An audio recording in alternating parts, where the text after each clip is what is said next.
வீட்டோட நடு பகுதி தான் பிரம்மஸ்தானம்னு சொல்கிறோம். அது எப்படி நீங்கள் கணக்கிடணும்னு சொன்னால், ஈசானிலேருந்து நிருதி ஒரு கோடு, டயக்னலாக ஒரு கோடு போடுறீங்க. அக்னிலேருந்து வாயுக்கு ஒரு கோடு போடுறீங்க. பெருக்கல் மாதிரி ஒரு கோடு விடும். அந்த சென்ட்ரு பாயிண்ட் மீட் ஆகுது இல்லையா, அதுதான் அந்த வீட்டோட பிரம்மஸ்தானம்.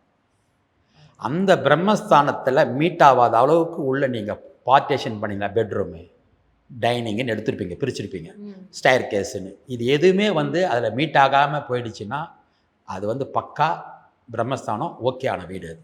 ஆனால் அது ஒரு 700 ஸ்கொயர் ஃபீட்லேயோ 600 ஸ்கொயர் ஃபீட்டில் கட்டுற வீட்டில் உங்களுக்கு நிச்சயமாக கிடைக்காது.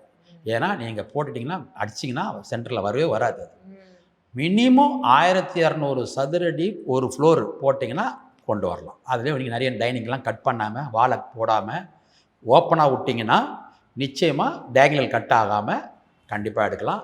அந்த மாதிரி எடுத்தோம்னா அந்த மையப்பகுதின்னு சொல்கிறது, அந்த பிரம்மஸ்தானன்றது நல்ல ஒரு வளர்ச்சியை கொடுக்கும். அந்த அந்த இடத்துல எந்த சோறும் வந்துடக்கூடாது.